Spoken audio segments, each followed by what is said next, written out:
we go. Getting ready. Starting in about a minute. Hot today. All right, let's go live. Let's see what's happening out there. Someone's watching. Good to see you. Who's out there? Let me see who's watching. Sign in. Glad to be here this morning. I'm feeling really ready to go.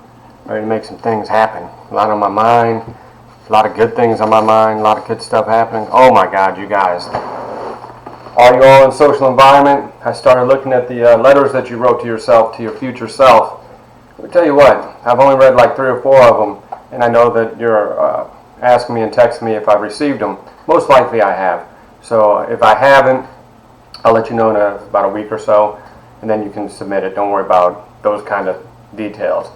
Now, much more worried about your future, much more. Hey, Raina, Mariana, Raul, what's going on? Good morning, you all. Much more interested in what's going to happen to you long term than whether or not you turn in an assignment on time. Yeah, Rosa, I like them to be on time, but am I going to get over it? Sure I am. But what I'm looking at is really interesting. Some of you that I have read are really, I'm trying to get these glasses right. Nicole, good morning. What I have read is how the pandemic is really starting to affect you, and a few of you have mentioned, the protests and everything else that's taking place. And I've been doing a lot of thinking.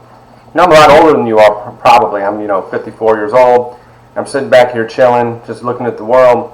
But I remember the similarities going back to the 90s, with the Rodney King incident. I remember the situation back in the 70s. You don't remember the 70s at all. I remember the protests and the riots back in the late 60s. My first memory, if you read Dear Mama, you're probably not that deep into it yet. But my first real memory, Yaritza, good morning. My first memory was the day that Martin Luther King got assassinated. I was only 2 years old, but Irma Jean, who was Mama Green's daughter, she was pretty heavy. She weighed about 350 pounds and was a very strong woman, very hilarious, but she was also a disciplinarian. And I can remember that morning, I just remember the radio was playing. We just had a radio where the antenna was made out of a coat hanger. Angelica, good morning.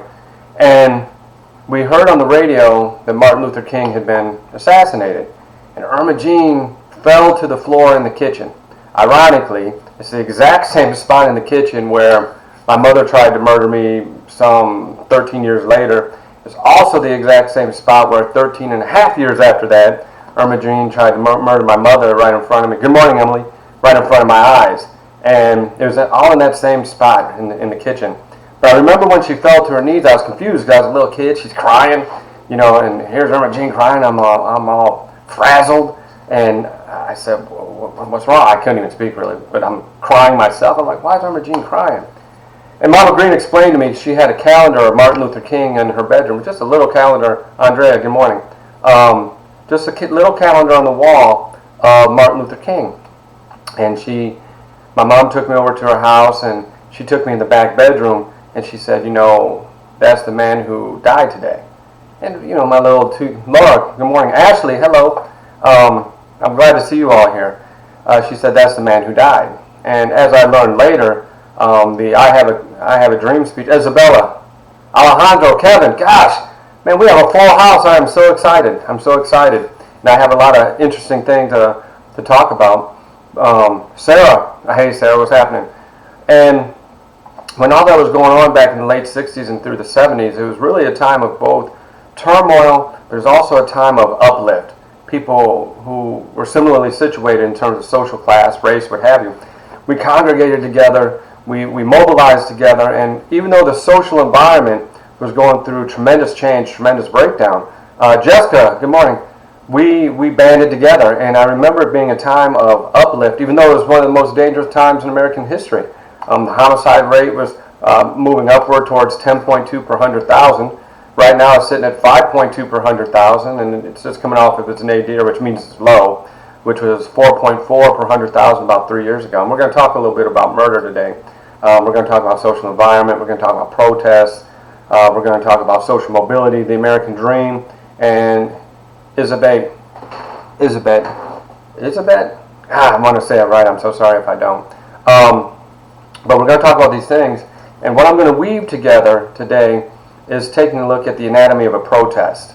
How do economics, social mobility, and inequality pull together to create a context, a social context? Think in terms of that picture with the institutions, right? Economic, political, education, family, etc. Think of those as working together to create the context that we live in now. And with us being historical beings, hopefully you've watched the videos from last week, Who Am I, the Who Am I video. Not just the short one, which was an exercise for you to imagine how you fit into the social system, but the longer one, which was the follow-up lecture for the whole entire class, all 4 classes of mine, was something that we all were going to cover in the class anyhow, so I just made one video. But if you take a look at the phone's ringing. Hold on a second. I don't even know who that is. Sorry. If you're a student of mine, you're just now calling me. I didn't mean to hang up on you. I'm not trying to be rude, but we're in class, right? So phone's off. Although I'm keeping my on for texting purposes.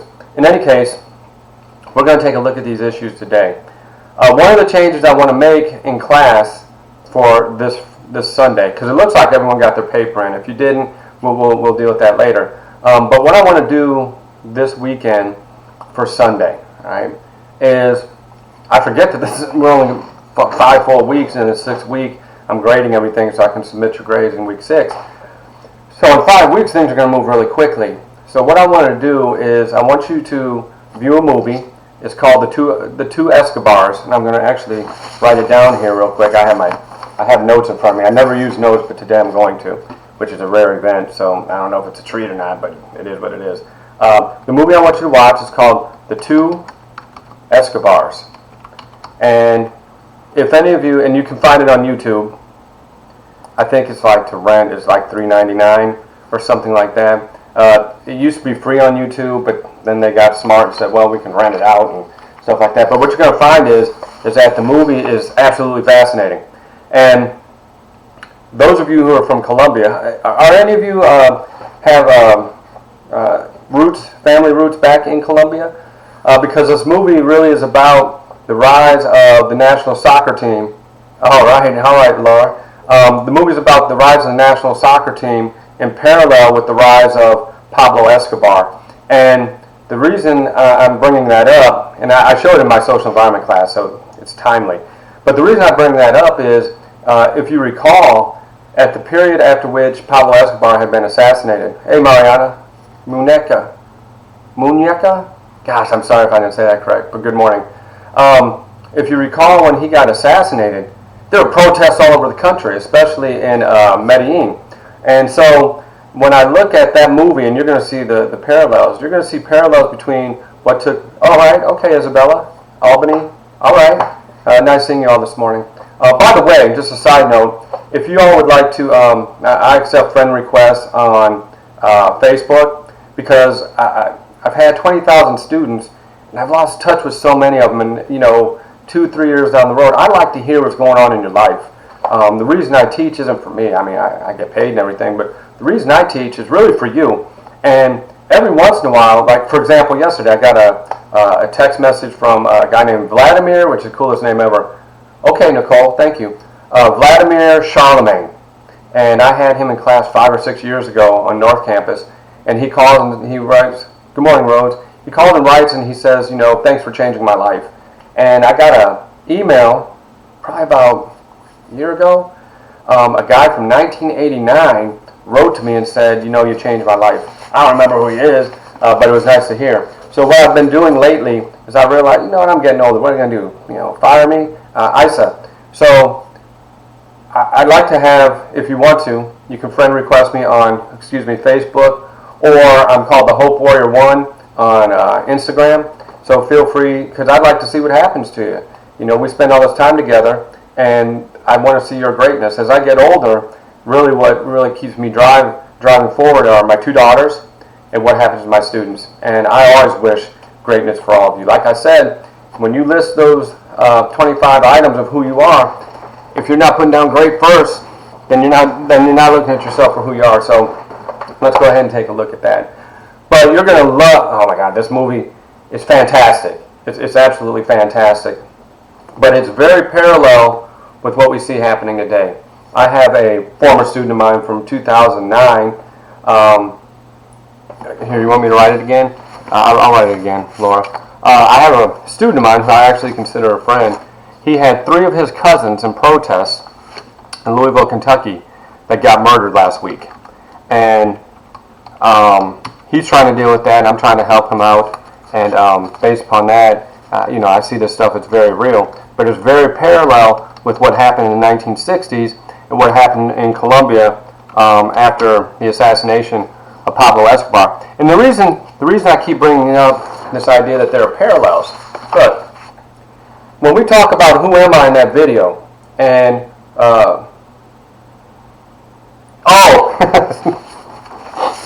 what a freak show. I'm sorry. My name on Instagram. Okay. Sorry. I thought you meant my name on the name of the movie again. I said, nah, I thought I wrote that down. How do you spell warrior? Oh my God, I can't believe it. Hope, warrior, 1. Okay. You ever sit by yourself and you're the only one in the room and you're laughing? No one there is laughing, makes you feel a little bit cuckoo for Cocoa Puffs, you know what I'm saying? Hope Warrior 1. And when I'm looking at this idea that there are parallels across time, excuse me, and across space, right? When there are parallels across time and across space with behaviors and outcome, what that means is that events are structural, right? There are structural forces that shape events similarly across time and over time and across space. So the idea that what happened in the 1960s in the United States and what happened in Colombia, what's happening in Venezuela, what's happening in the United States currently, means that these events are structural in force. So what I want you to do with this paper is I want you to look up 3 more theories, all right? I gave you some theories and some terms to look up over the week. I hope you did that. You don't have to write anything, but it's really for your knowledge. Since we're not using a textbook, my job is still to give you the equipment that you need to move forward, okay? So here's 3 theories that I want you to look up for this movie. One is called dependency theory, modernization. I'm typing this out for you. Modern hope warrior. Jeez. God dog it. World systems theory. World systems theory. Alright, I want you to look those up, okay? Now while you watch this movie, The 2 Escobars, I want you to take a look at what was the underlying force that was the driver for the violence, was the driver for the parallels between the 2 Escobars, okay? Was it economic forces? Was it political forces? Was it, and I think it was, I mean, it's not in the movie, but it is kind of, when they talk about drug interdiction in Colombia by the United States, which actually changed my college roommate's life forever. He was supposed to go to Bogota in 1985 for an off-campus study program. And the kid was from inner city Baltimore. The week before he came to Denison, which is where I went to undergrad, the week before he was held at gunpoint with a semi-automatic weapon. He and 7 of his friends outside of a cemetery on a street in Baltimore. The guy pulls out the gun, starts firing. He jumped, and he was a really athletic dude. He was about 5'6", but he was a muscle. No, that's embarrassing. Don't do that either. Poof! He was a muscle man, and he doesn't remember. He just blacked out, jumped over the fence, and ran away and didn't get shot. Now he never looked up to see if any of his friends had been murdered either. But as it went down, he was an inner city kid from Baltimore. He grew up in North Miami, up in Miami Gardens. His grandmother raised him there, and then he moved up to Baltimore. And he spoke fluent Spanish because he had the Miami roots. And Denison was actually molding him to become an international diplomat. And that summer, he was supposed to do an off-campus study program that summer and fall in Bogota. And it just so happened that all travel was cut when the interdiction crisis took place, when we started going into the labs and going into the fields and trying to destroy the coca cultivation production. So when we were trying to destroy that, there was no travel to Colombia. And as it turned out, he dropped out of school and he never returned, which was a tragedy because Duke was a brilliant guy. He was super muscular. He used to think of himself as Marky Mark. He had that ripped up stomach, and he said, what did he call him? Marky Mark and the Funky Bunch. What was it? Whatever his name was, Marky Mark. So that connection between what was happening in Colombia and its impact in the United States and how we lived, that's what you call a world systems theory, right? So what takes place in India has an effect on what's taking place with you. What's taking place in China has a direct effect on what's happening to you. What's happening in North Florida has the same impact on what's happening to you. So what that really means is that we're connected over time and space. The term, if you want to have it, is called time-space distanciation. Let me write it down. I keep moving my notes and stuff. Hold on a second. It's called time-space distanciation. And what that simply means is the world is getting smaller, right? So, for example, we're holding a class, real time, instantaneously, all over the city. Conceivably, we could be anywhere in the world right now in this class, right? Real time, which means the distance between time and space is infinitesimally small at this point in time. However, let's say, and I don't have a girlfriend right now, but let's say I broke up, all right? But let's say I wanted to send my former girlfriend a letter, and the year is 1300, and let's say she lives in, I don't know, Rome, Italy. Well, if I had to get her a letter from, well, Miami wasn't cultivated yet, we'll say from Roanoke, Virginia, and I wrote a letter to her, I'd have to take the letter by horse to the port, then the port would have to ship it across the seas, and maybe about 3 or 6 months later she would get this letter. Then for her to respond, oh, I love you, how the light twinkles when I look into your eyes. And she reads this and she says, oh, he's so lovely. So she sends a letter back. And I get the letter 6 months later. So it takes 1 whole year for me to say, I love you, right? Now we say it real time, instantaneously. And you have all these dating websites and you don't even have to see a person. All you have to do is look at some words on the screen and boom, time and space no longer have an impact. Which means everything is real time. This is why everything has to happen in our lives so quickly.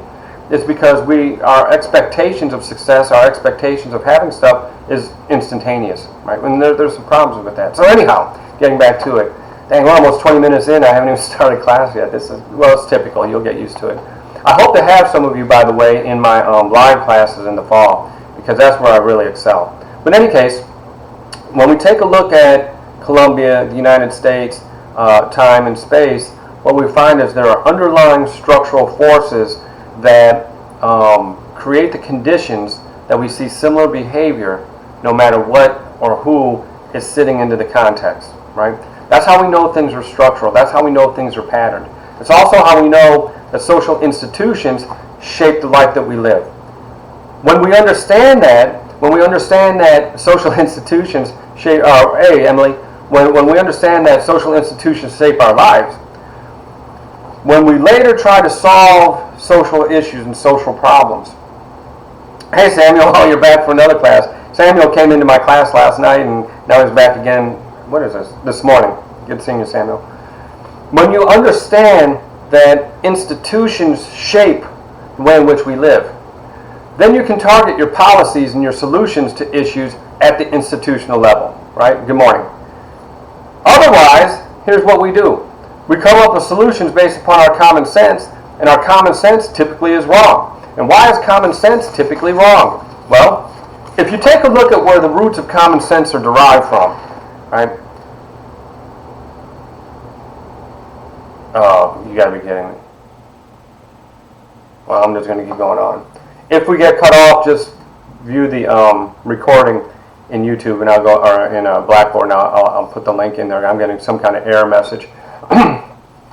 But common sense is based upon what? Your experience with people who are similar to you in terms of their social location in the social system. It's based upon what you pull out of the news, out of the media, right? Because it's impossible for us to manage and to pull out all information. It's impossible for us to process everything. I mean, right now, my air conditioner just turned off. The microphone over here is beeping. I got an error message here. Phone's over here. This phone's over here. I got the windows over here. This blind thing, or this divider behind me, a whiteboard up here. If I'm paying attention to all this information simultaneously, I'm going to be a confused wreck. So instead, I'm just focused right here on this screen, right? Here's the camera, the screen I'm watching to make sure that it's still visible and everything is clear. That's why I keep looking to the right.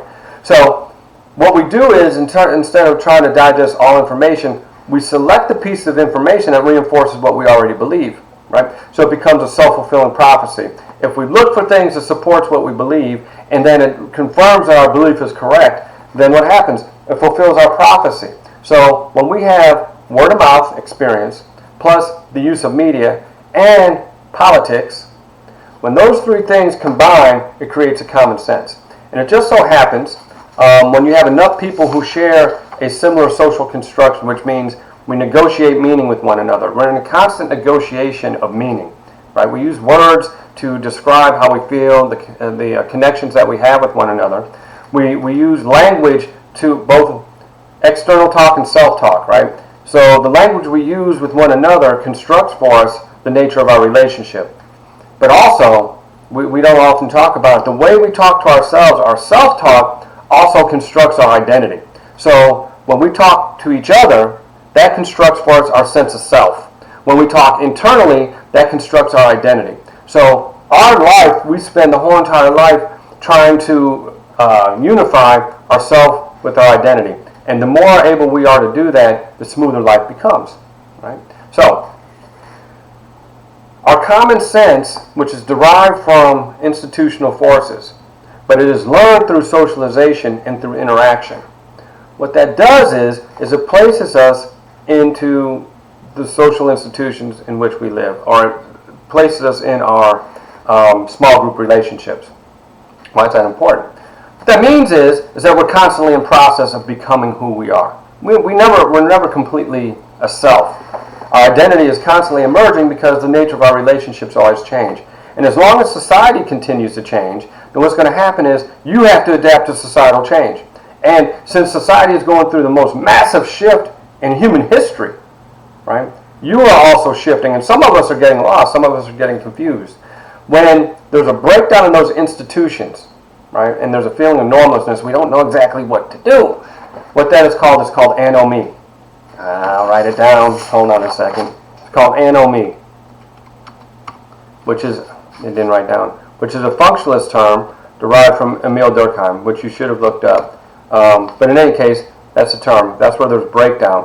When there's breakdown, that's when you start to see crime, you start to see protests, you start to see arguing, you'll see a rise in interpersonal crime, domestic violence, you'll see a rise of street crime. Because why? Because social order is breaking down. There's a sense of anomie, right? So the book I'm writing right now, by the way, I do apologize to you. Some of you texted me on Sunday and on Saturday. I get so many texts and emails, about 100 a day. And so I didn't answer all of you, and I do apologize. But I'm working on that book that we keep talking about. I have to finish it on Friday. I've written about 30, 40 pages. I got about 90 to write. And the way I can do it, the reason I know I can do it is because that little video I made for you on how to write a great paper, I use the exact same thing moving forward. Well, the book is called Hard Knocks, Sports Participation and the Reduction of Violent Crime. And it's based upon the work of Derek Lester, who is the president, CEO, and founder of the Hard Knocks Foundation down in Homestead. Right? And essentially what he does is he works with football players who play football.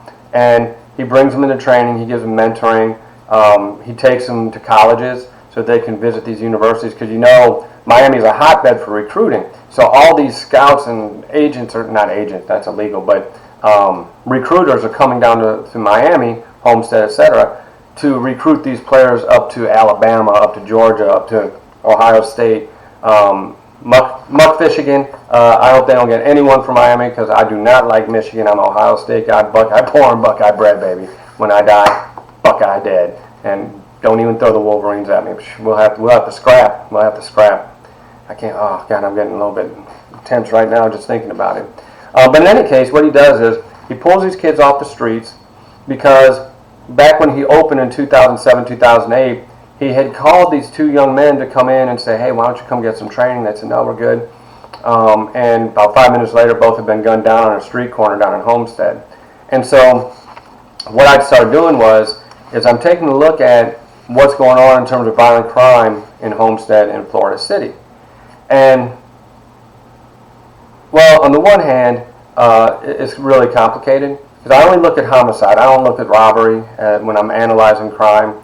I don't look at it at all because it's not accurately measured. The only accurately measured crime is homicide. That's the only one, because if someone comes up dead, it's going to get reported to the authorities, right? Even if it's a cold case body, or if it's been missing for a while, or someone's dead for a while, and 3 or 4 days later you find the body, and someone's reporting it because it's decomposing, what have you. So I only look at murder, and murder tells me everything I need to know about a situation.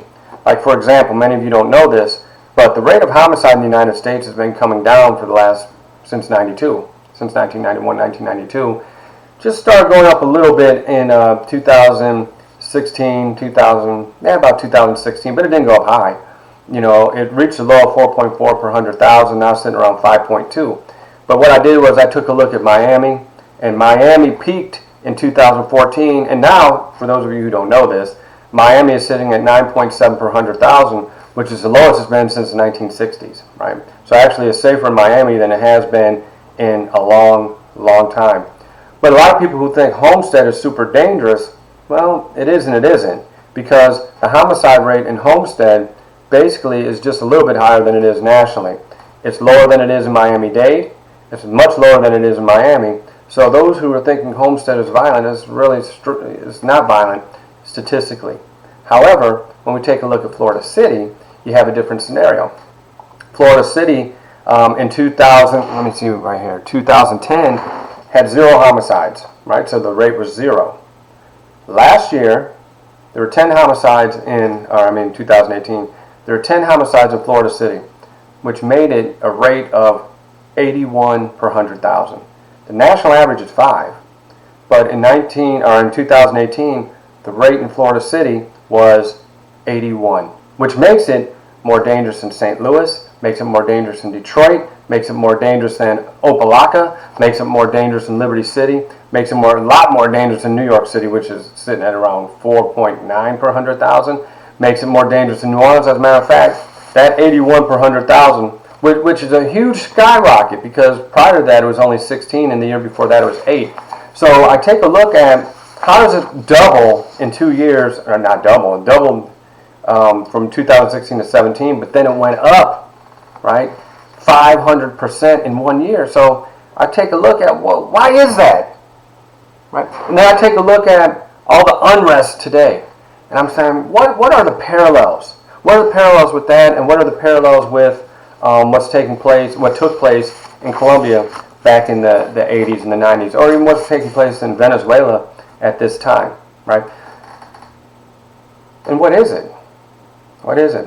And I start to look at those institutions again. And then I bring to life the idea of social theory. Because without a theory, if we just use common sense, we would say, well, those people are going crazy, right? People are mad, whatever the explanation is. It's drugs, it's guns, all these different types of things. And that's okay, but that's an opinion.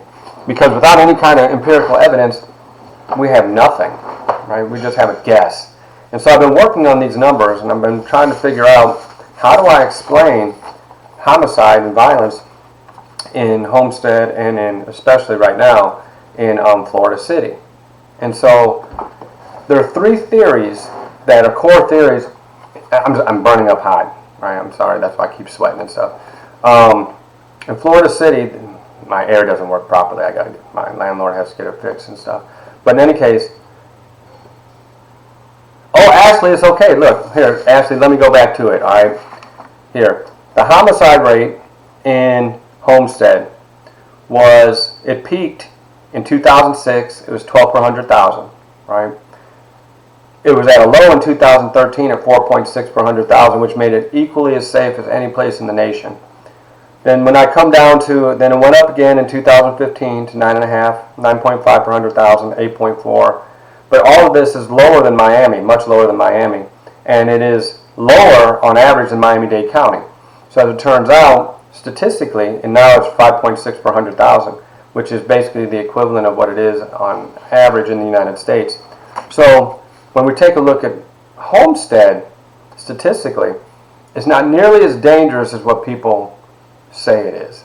Okay, that doesn't mean there's not danger there. It doesn't mean there's not crime, because violent crime and I don't have the numbers on me. Violent crime in general in homestead is higher than it is in the national average. The national average is 350 per 100,000, but it's 1,000 per 100,000 in homestead. But in Florida City, what was the number? It was 4,000 per 100,000. So it's 10 times more dangerous statistically in Florida. I'm not knocking Florida City, all right? That's not what I'm saying. Matter of fact, I'm going to explain why the homicide rate is so high, the violent crime rate is so high in Florida City, and what we have to do about it. Because I was shocked too. I'm always paying attention to stats in Miami. I'm not paying attention to Florida City, but I had to break down some numbers to get there. But before I got to the numbers, I had to come in with a theory, right? So there's three major theories that we have in sociology: conflict theory, right? Functionalism, and symbolic interaction. Conflict theory and functionalism are both structural theories. In other words, they try to explain how the institutions work and how the institutions create the context in which we behave. Symbolic interaction, what that does is it looks at how do you and I interact with one another to construct meaning in our relationship. How do you and I socially construct reality? That's what symbolic interaction does. So, the difference between functionalism and conflict theory, which are both institutional theories, right? Conflict theory, well, let's start with functionalism. Functionalism argues that all the social institutions work together to promote stability within society, right? So the economic institution, education institution, family, etc., they're all interconnected to promote stability and homeostasis within society, right? Solidarity, that's the best word, social solidarity. And there's two types of solidarity according to the functionalists. There's mechanical solidarity and there is organic solidarity. Mechanical solidarity is for small societies that are, loose, very small societies, usually hunting and gathering societies where there's, 50 to 150 people in the society, and there's a lot of community there, not a lot of disruption because of belief systems, what is called collective conscience. The collective conscience is shared, so things work together mechanically, so it's very smooth. In a society like ours that is so diverse and so complicated, right, things work together through what is called organic solidarity. It's like we have to work and we have to understand diversity in order for it to run stably. So it grows organically, right? So the more complicated societies has a much more complicated institutional system, right? So in a society such as ours, it's very difficult to promote stability because of the fact that there's so many people, there's so many ideas, there's so many different types of consciousness, right? So what society does is the division of labor. That's what Durkheim called it, was the division of labor. The division of labor, which is work, right, is designed to regulate behavior, to place you into the social system. So your work promotes stability, right? Your belief system, as part of the collective consciousness, what that does is it integrates you into the system. So if your way of seeing the world is aligned with society, then your life should be very stable, right? So your collective your consciousness, right, and your part in the division of labor and collective consciousness work together to promote stability in society. So when there's breakdown, right, breakdown is good according to the functionalists. So with these protests that we're seeing, the functionalists would make the argument that what we're actually seeing is a breakdown in the institutional systems. So when there's crime, when there's immorality, when there's corruption, when there's all these different types of things, what that means for the functionalists is that the institutions aren't working properly. So we have to fix the institutions to get things running again. So for the functionalists, this has an integrating type of effect. It may be disruptive, but it also is going to force change to come about. And for those persons who do the protest, on the flip side, is it gives them a sense of solidarity, right? Social solidarity, and that solidarity brings them in together, and it allows them to have a collective consciousness. So if you notice, there's a lot of motion and movement within a particular situation. So when we're taking a look at the protest, it creates solidarity between the protesters, right? But it also creates chaos, or anomie, in which the institutions have to work together to change it. So I hope, let me just see by your notes here, does that make sense, what I just explained for the functionalists? Does that make sense? And for symbolic interaction? Just a quick yes would be great. Oh, I think I ran out of something to drink. That's all right. I don't need it. So while I'm waiting for that, does that make sense? Because those are big theories, right? Those are master theories. But in any case, conflict theory is another way of looking at. It's not the conflict like this. It's conflict between social classes. Conflict theory, which was rooted in thoughts and beliefs of Karl Marx.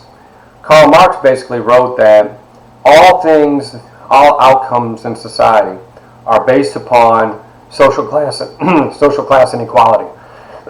Excuse me. If you have any questions about the theories, just write your questions and I'll answer it. That's what I'm really good at. If you give me a question, I can answer it. So, if we take a look at social class inequality, he said there are basically two social classes. There's the capitalist class, and then there's the proletariat. Okay? The capitalist class owns and controls the mode of production, which means they own authoritative resources, which is the labor market. They own the companies, they own the economic system, they control the boards and all that kind of stuff. Then there's the allocative and authoritative resources, which is education and the media. Where does information come from? So the capitalist class controls the media, and the capitalist class controls the economic system, which means by virtue of that they control the education system, they control the religious system, the military system, which means police, and they control all the mechanisms, all the social institutions, so that the proletariats, which is the sorry, Samuel, you threw me off, which is where the proletariats reside. The proletariats, their whole purpose in life, according to conflict theory, is to work and to sell their labor to the capitalist class. So that when you go to work, and now this ties right back into Florida City, right? So I'm starting to take a look at, okay, I imagine that everyone in Florida City wants the American dream for their kids, just like they do in Miami, just like they do in Coconut Grove, just like they do here in Pinecrest, just like they do in Toledo, Ohio, Louisville, Kentucky, Columbus, Ohio. All these places, everybody, as far as I know, wants their children to live a better life than they did. I mean, I want my kids to have a better life. The fact that I'm live streaming, you know how I did this? My daughters taught me how to do it. It took a while. It took a while to figure out how to use this stupid thing. They had to teach me how to text. Oh my God, it's so embarrassing. This WhatsApp stuff. They had to teach me how to do WhatsApp, and oh God, but now I know how to do it, and it makes a lot more sense. But my daughters taught me, and I'm a great public speaker, but I'm not so good at technology. So what's happening is that I know that they've been put in a position where they are more likely to do better than I did, right? In my lifetime, as far as economic stability and all that kind of stuff. And I've done better than my mother. My mother did better than my grandfather and her mother. She couldn't do worse. My grandmother was the most abusive human being I've ever heard of. As you read Dear Mama, you're going to see that my mother went through, what's the word I could use for it? She lived in hell. And she didn't have the ability to really, she didn't learn to care. So she could never express her love towards me, and it caused all kinds of issues. I had Mama Green who loved me. But what is that from, right? When we talk about this idea that we want to do better in our lifetime, right? That's called intra-mobility, intra-generational mobility. Here's the word. Come on, let's see here. Intra-generational mobility. Alright? That's what we're striving for. The reason you're in school, most likely, if I had the chance to ask you, why are you here, You say, I want a better life, I want to get a degree, I want to move on. Yes, my mom did. But she ended up being my best friend. So, Emily, it was really rough. It's had an effect on the way I see the world. It made me a better person. It made me, it made me kind of tough. It made me very resilient. So there's not much you can do to me to hurt me that I'm not going to get through. Because I lived a life of terror. I didn't know which day was going to be, where it could be my last day. My mom was very loving. She was very funny. But man, there were days where she snapped and it was on. Like you can read about it. When I was in second grade, I used to black out because the violence in my home was so strong and so prolific. My mother and Irma Jean used to argue every single day. And I mean, not arguing like, hey, you know what, the Buckeyes are better than Michigan. I'm talking about, oh my God, the names were horrible.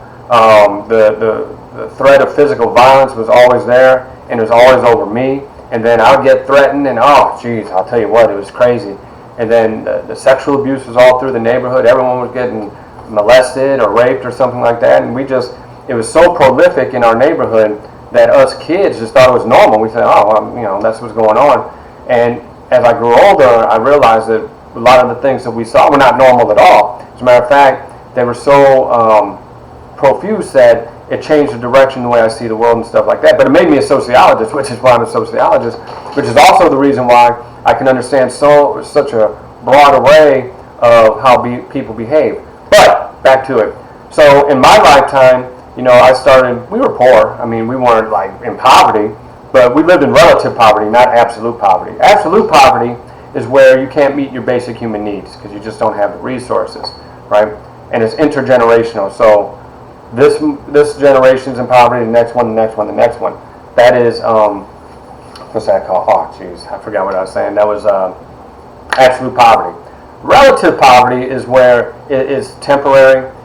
You move up and you move down in terms of social class, but you don't have what everyone else has. For example, like I went to a wealthy school. It was an elite school. I went to a school like Gulliver or Riviera, Miami Country Day. I went to Maumee Valley Country Day School. Oh my God! And the kid, it was great. I mean, it was a great buffer. But man, I'd come back home and I'd get off the school bus and they would say, "Oh, here he comes, that little spoiled brat. Yeah, he goes to Monkey Vomit Country Day School." And I'm like, "Monkey Vomit? I go to Maumee Valley." And then there's always this social class dynamic, and people thought I was a sellout for going to this school. I mean, I was always tested. As a matter of fact, I wanted to play the piano. Right, my father was a piano player, but my mom, she got me a violin. I'm playing the violin, so I'd get off the bus, and next thing you know, these guys would beat me up because I'm playing a violin. I said, "Mom, I gotta quit. I can't be getting beat up because I play this violin." And finally, I quit. But I was a great athlete, so I was always able to mingle because of the fact that I was really good at baseball and basketball. And I was good at football, even though I'm tiny, but I had these hands. I could catch anything. But in any case, intragenerational is upward mobility within your lifetime. Absolute poverty and relative. Let me put that down. Relative poverty. All right.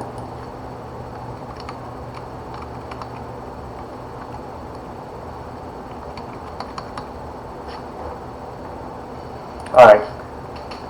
Intragenerational is upward mobility in your lifetime. I did it. Right. I went from, my mom was a nurse, and nurses didn't get paid back in those days like they get paid now. It was just barely above the poverty level. With me going to Maumee Valley, that tuition ate into everything we had. And Irma Jean bought my clothes, she washed for us, and I stayed all the time with Mama Green. And Mama Green was a cook, right? So she didn't make anything. She made minimum wage, but we made it. I mean, we ate like kings. You better believe that. She had a garden. We would can all our foods, and we made all of our liquor and stuff like that. Yeah. Yeah, I started drinking when I was 2. It's just, I was her tester. So she'd make homebrew and I'd test it, and then she'd have these parties. And at the parties, they'd pay me a dime or a quarter every time I'd take a sip. You can check it out on my Black History Month video. I tell the stories about all that kind of stuff. But my mother wanted me to do better than she did. So that's why she sent me to Maumee Valley. She said, if he gets an education, because I don't know what would have happened to me if I went to Navarre or if I went to Eastside Central or Wade.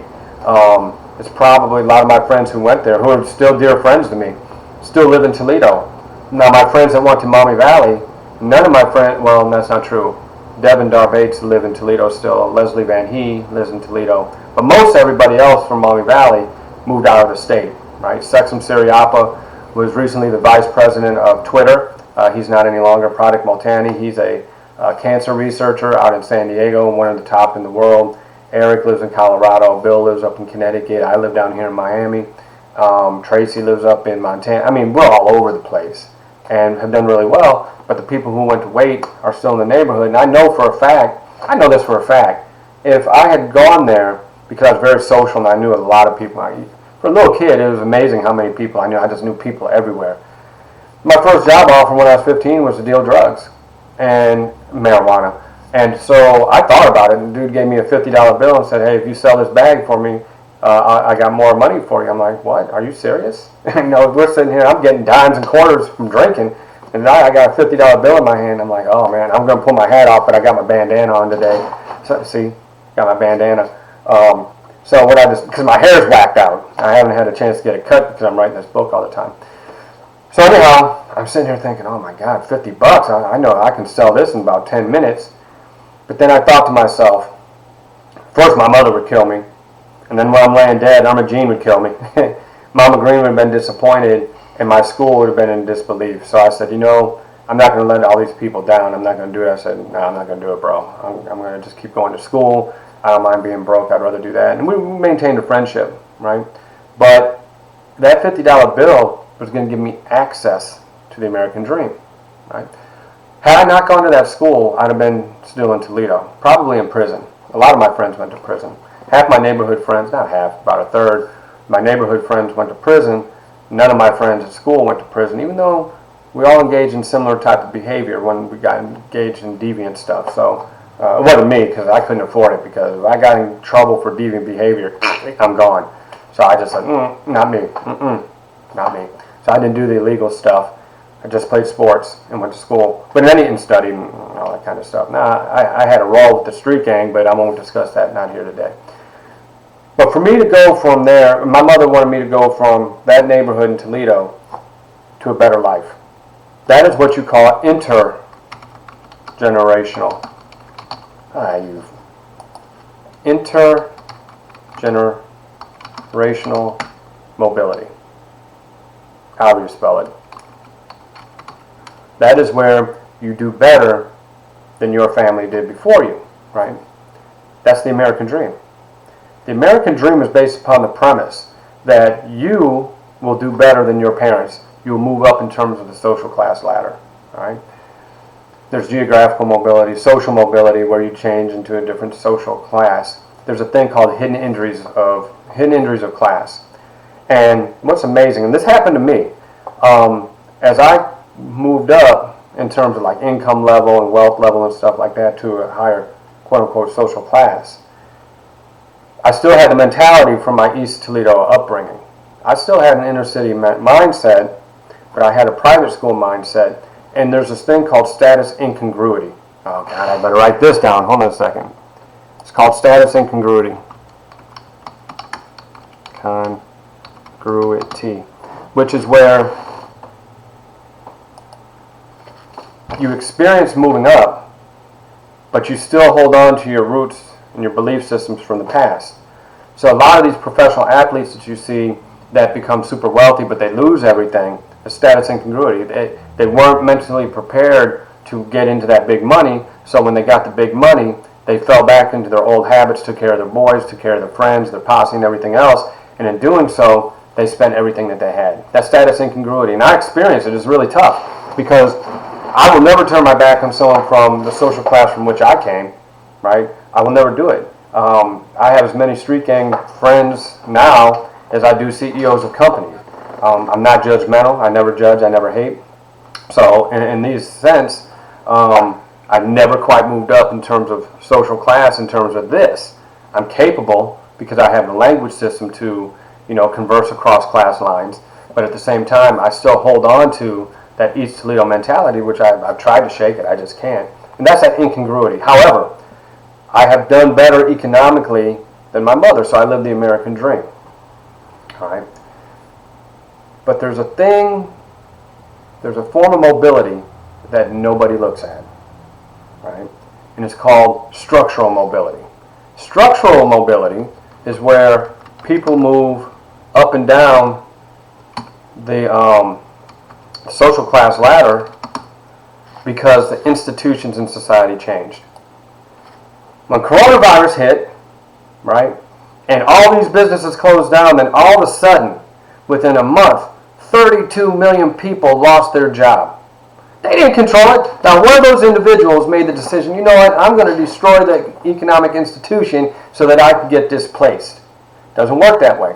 The institutions changed, forced all those people out into unemployment. Then what happened was, they weren't taught how to save, right? So they didn't have enough, they didn't have 3 months of income or wealth put aside, so they became dependent upon an unemployment check, and they were dependent upon a stimulus check. Why? Because, and this is Marx, those who control education and the economic system don't want you to know how to invest. They don't want you to know how to grow your own capital. What they want you to see, there's two kinds of capital. There's capital that appreciates in value, and then there's capital that depreciates, or you can call property. Property that appreciates in value, property that decreases in value. When you go buy that car, it's a piece of property. The value decreases the moment you drive it off the parking lot, right? But if you buy a business, if you own a business, I don't know, Baxter Health, right? It increases wealth and it goes back into your pocket as a shareholder, right? So most of us are not taught to invest in a company so we can get passive returns. You're not taught how to develop passive streams of income. I have at least 3 or 4 passive streams of income. I have money coming in from all kinds of directions. Now, this is not passive teaching this class because I work for Miami-Dade College. But my part-time job at Primerica, yes, I get passive income there. The book is passive income. I have passive income in my returns in the stock market, right? I make my investment and then it grows without me doing anything. And so I have these passive forms, but you're not taught that. Because if you have passive income, stuff that comes to you without you working, right? That's the beauty of YouTube. And those people who make money, they game. They're playing gaming systems, like my kids do games, but they put it on YouTube and they get paid for it. That's passive, right? The reason they don't want you to understand the idea of passive income is simply for the fact that they want you to sell their labor to them. Now, when all of a sudden all these businesses go under, you lose your job and you fall in social class. That's structural mobility. That's where the actual structure of society has changed, pushing more people down in the social class ladder, right? So, what is structural mobility all about? We like to say that outsourcing has destroyed the labor market. We like to blame illegal immigrants for our economic situation. Forget about it. It's structural mobility. The change in the use of computer technology has changed the workforce since 1995. The advent and the rise in 1996, 7, 8 of the internet, it changed the way in which everything is done. We couldn't have even imagined having a class like this back in 1995 when I started. It wasn't even possible. Online learning came around 1997, 1998, and it was nothing but a shell, right? It wasn't even filled with anything informative. Now it's so hard to do an online class because there's so much information packed in there that you have to know, because you have to read every single thing. Exactly, Ashley. Now, I'm going to teach you this stuff, though. I'm going to make a video on the side. I'm going to teach you how to invest and how to grow your money, how to develop passive income, because my job, my perspective is to show you, at least introduce you to these concepts that you can take control of your life, and you must take control of your life. And here's, I'm going to tell you why.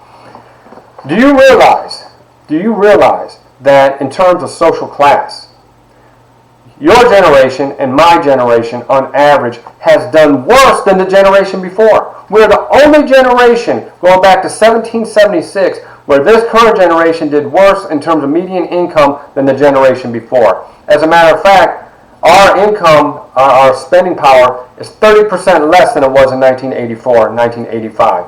And if you take a look at what's happened since the year 2000 or the year 2010, the average income of an American, including myself, between the age of 45 and 54 has decreased by 14%, right? Why? Because the structure of the labor force has changed. Not because I said, you know what, I like working so much that I want you to do is pay me less. Will you do that? Thank you.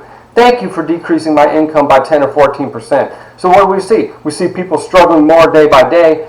Are we the ones that decided that rent in Miami should be so high? Did you say, you know what, I like my apartment so much, why don't you go ahead and increase it by 100% over the next 10 years? double what I pay for rent from $600 to $1,200 for this one room, right? Oh, I want to live in Brickell. Why don't you go ahead and charge me $3,000 for a one-bedroom apartment because I want to live on Brickell Avenue? Did you say that? No. Does it affect us? Yes. Because where we want to live isn't based upon what we work for. It's based upon the structure of the institutions within Miami. Now, what's going on down in Florida City? This is what's happening in Florida City. The average income, the median income, household income in the United States is $63,000 a year. I don't have the table in front of me. But in Florida City, the median income is $23,000 a year. The most prolific, Durkheim, thank you. The most prolific job in Florida City is food services, right? The services, 36% work in that industry, in the services industry. Maintenance, waste refuse, food, etc., right? Poverty. The rate of poverty in Florida City, check this out. The rate of poverty is 43%. So you have a labor market that is, on average, earning 1/3 of what the national average is. You have an unemployment rate for those persons between 16 and 19 years old, right? Between 16 or under the age of 25. Those under the age of 20, yes, Ashley. Those under the age of 25, 46% are unemployed, right? So this unemployment pushes down on persons on everyday life. The low wage structure pushes down. So if you're living in that structural condition in Florida City, when you have great inequality like you have, and the high school graduation rate is, I think, 55% in Florida City? So the rate of poverty when you live, when you have less than a high school degree is much higher than if you have a bachelor's degree. As a matter of fact, 0% of the people with a bachelor's degree in Florida City, 0% live in poverty, right? I think less than high school, I don't have the numbers in front of me, is something like 53%, right? So let's take a look at it. If we're taught the American dream from the very beginning of life and how to move up in the social system, but the structures of our community don't permit it, Marx would say that those persons who want to move up but can't move up are alienated from the workforce, which means they're detached from it. They have no control over it. And when you become alienated from the workforce, you become alienated from society, right? And alienation leads to anger. When you see that homicide rate explode the way it does, what that suggests is that there's a massive shift in the institutions of the community expressed as anger, and boom, the homicide rate goes up. Now be careful how we look at homicide, because there were 10 homicides in Florida City in 2018. 10, it's not a huge number. But when you only have 12,000 people living there, the rate is 80 per 100,000. When we take a look at the economic situation, and it's very simple to see. You have this convergence, right, of these institutional forces that weigh down upon individuals. When you're taught to be masculine in a competitive environment, and somebody questions your identity, somebody questions your sense of self, that alienation expresses itself as anger, and boom, you see people take each other out. This is the reason why, by the way, if you take a look at homicide, when you take a look at patterns of homicide, the number one type of murder is friends killing friends, right? In other words, there's an emotional explosion, boom, take each other out. Number two, for people who know each other. Number two is husbands killing wives, right? In other words, that anger within that family system. It expresses itself through the alienation, where we define the other person as our enemy. Rather than saying that it is the structural conditions that created this situation. And under these structural conditions, we are not taught how to be entrepreneurial, to step outside the system in which we live. We're not taught to be lifelong learners. We're not taught to be investors. We're not taught to save.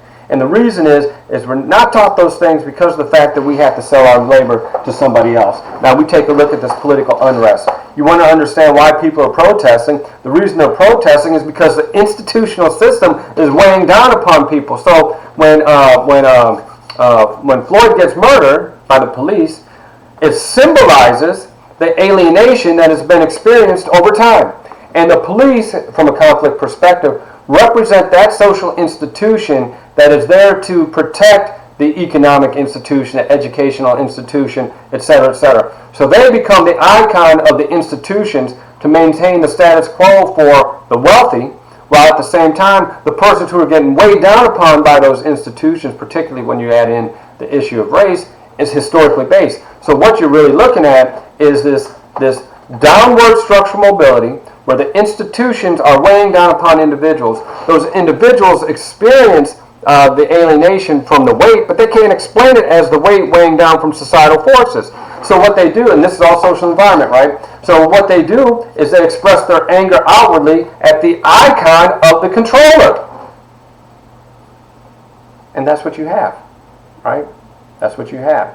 So when we take a look at all these issues, the anatomy of a protest, I am an economic determinist. I'm not a political determinist. And I believe that the economic system predicts the direction of behavior. And here's my greatest concern. The reason why the protests bother me, well, they bother me in and of themselves, right? Because I don't like what I saw on the news. I understand the socio-historical forces that have led to this moment. But the reason it bothers me even more is that what I'm watching is the social breakdown on the margins, all right? All this alienation that's coming up is being developed because of structural immobility and forcing down in terms of social class of the masses of people. This is why I teach now, because really I want to run my company, I want to do that. That's really where my hopes and dreams lie. But the reason I stay in the classroom is simply for this. I am going to be the one that's going to teach you that you need to take control of your life. You need to build your team. And I talk about it every class period. You need to find those persons who are going to support you, believe in you, love you, respect you, because there's plenty of people who won't. And as long as you leave them in on your team, they're going to bring you down, that sense of self, that identity. They're going to bring you down. If you're in an abusive relationship and you need to help get out, you give me a call. You got my phone number. I'll help you get out, right? If you're looking at suicidal types of thoughts and suicidal tendencies, the reason is the same reason why people protest.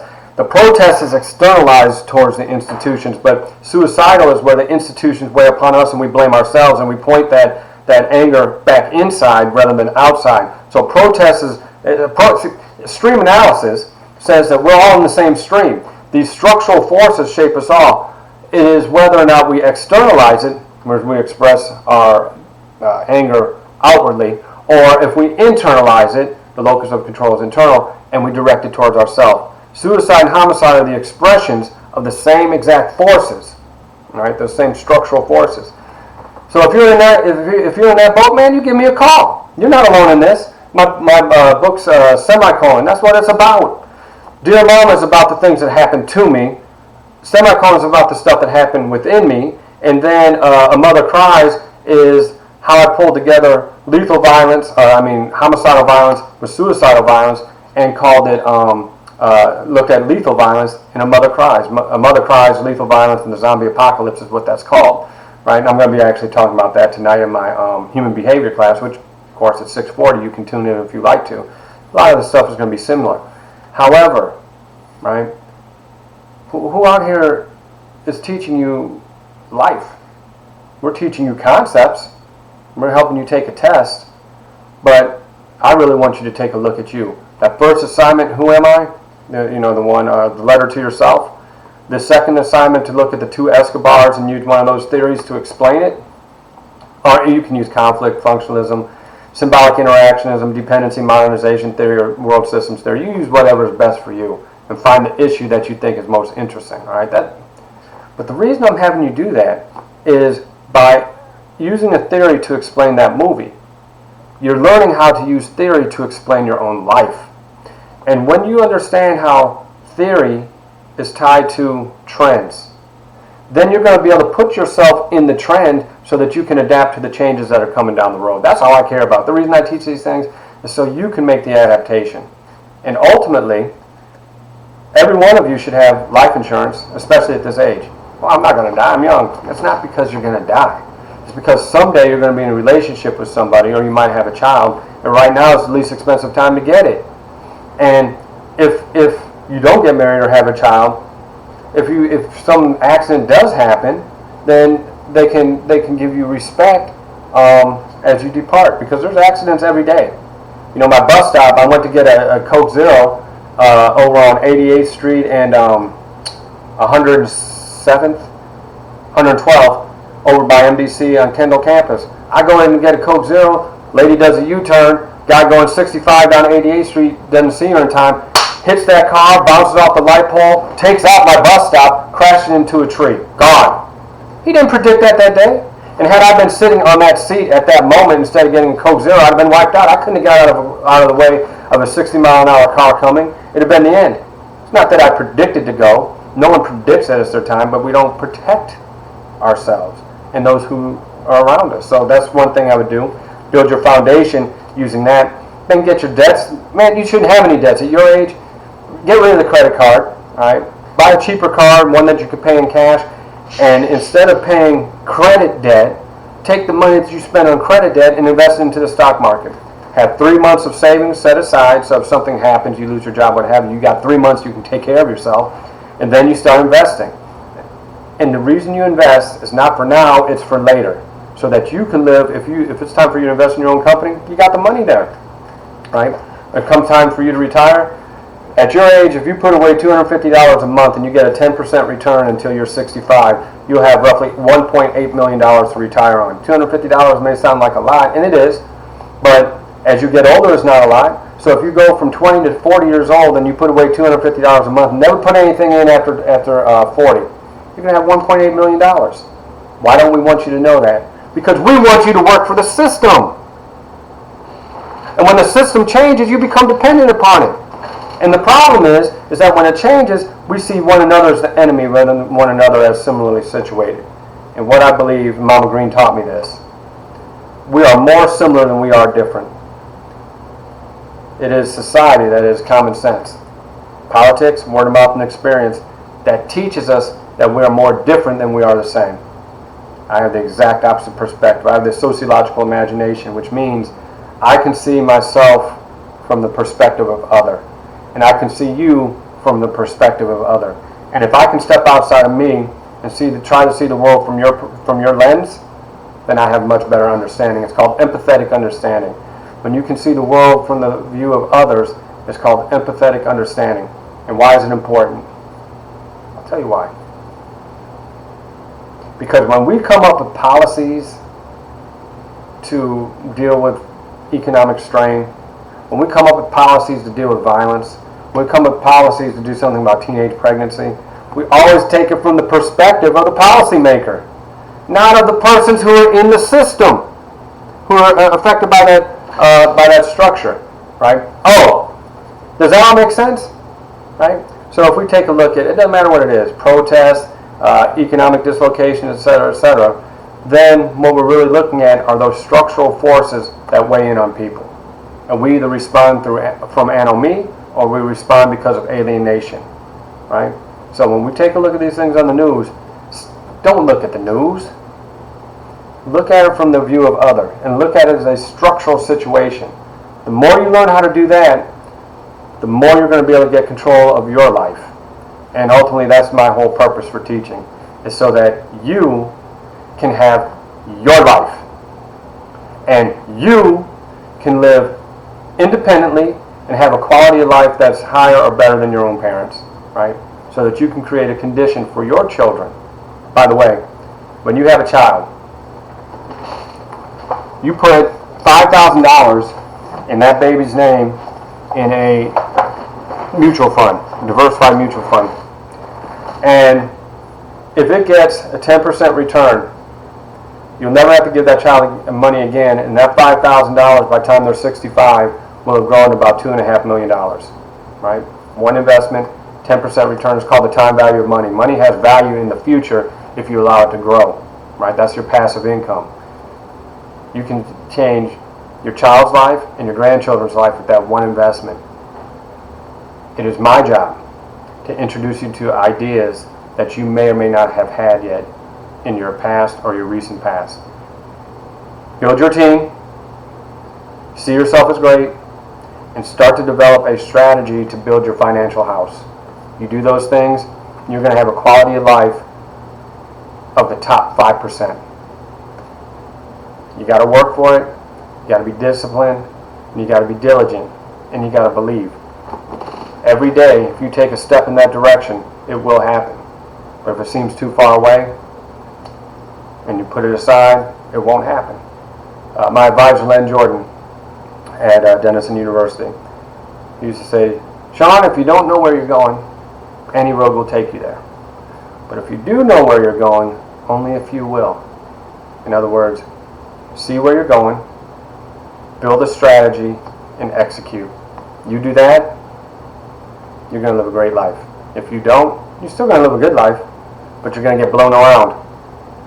And with the structural change that's coming forth with artificial intelligence and the digital economy and robotics, you can't predict the direction that it's going to blow you.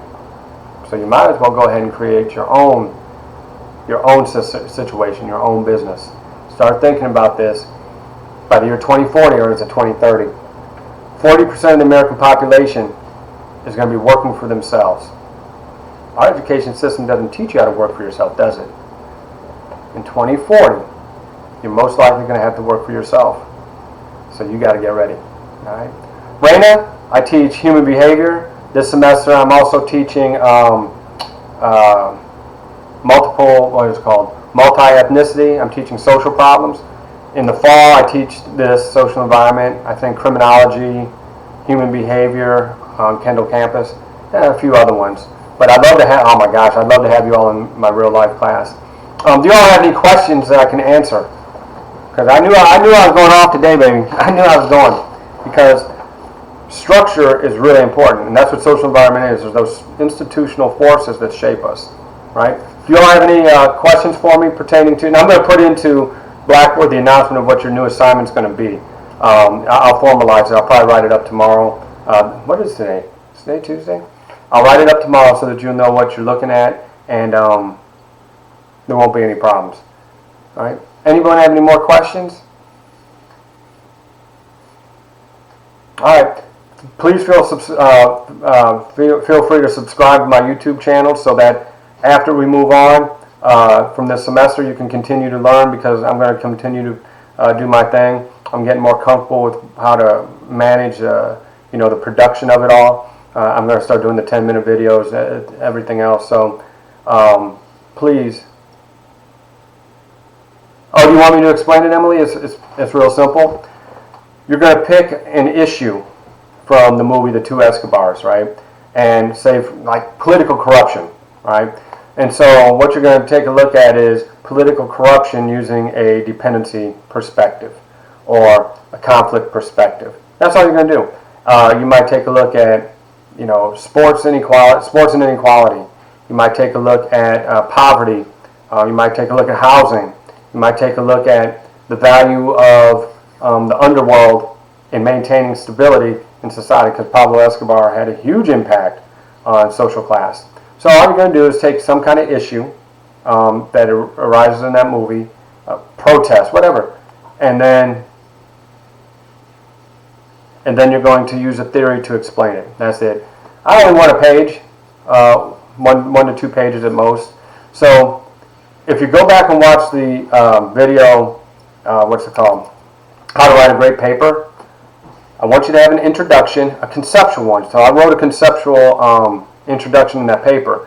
I gave you concepts today: mobility, intergenerational, structural mobility, relative poverty, absolute poverty. In that opening paragraph, you want to use concepts to frame what you're going to discuss, right? And the last sentence of the first paragraph should read, "This paper is therefore designed," and this is in the example so you can see it. "This paper is therefore designed to analyze the relationship between what? Sunday. Emily, let's do Sunday. Oh, Angelica, you liked it? Thank you. You're welcome. I love doing these. I love doing the live presentations. What is GC? Did you guys ever do the GC? What does GC stand for, Jessica? What is GC? I used to think LOL was lots of love, so that's If that tells you anything that I know. When I kept saying, man, LOL, lots of love. I said, that doesn't quite make sense, but okay, lots of love to you too. What is GC?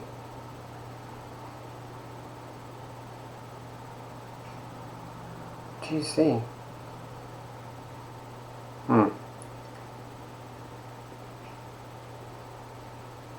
Oh, group chat. Oh, okay. Oh God. Will you all include? I feel so dumb sometimes. Will you all include me on the group chat? My number is 305-755-2579. Hey, thanks for your participation today. Feel free to text me. I'm going to be looking at your. I'm going to be taking a look at your little papers. Wish me luck in writing this book. I'm going to go get some lunch and come back and write until 6 o'clock. So I'll spend 4 hours writing. Yeah, LMFAO, me too, Emily. Dumb. GC. Okay. All right. LOL. There's all kinds of those things. I don't even know what any of them are. Okay. You all, I'm going to sign off. You were great today. I wish it was live. Have a beautiful day. Thanks, Emily. I appreciate you all supporting me like that. Oh, God. All I do now is watch My Hero Academia with my daughters. And when we don't do that, we're playing, we like to battle on Mario Smash Bros, right? And I'm always Meta Knight, and they love the fact that Dad mixes it up with them. So I'm kind of stuck with Deku. I don't know if you watch My Hero Academia, but Deku's my boy. I still know all the Pokemon. Oh, it's just not, it's ridiculous. So in any case, I got to go eat some lunch, write for a few hours, and I got to do class tonight. Feel free to join if you want to. It's all good. Thank you, Emily. You all have a great day. I'm going to sign off. You're incredible. Thanks for all your support. Have a good day. Bye.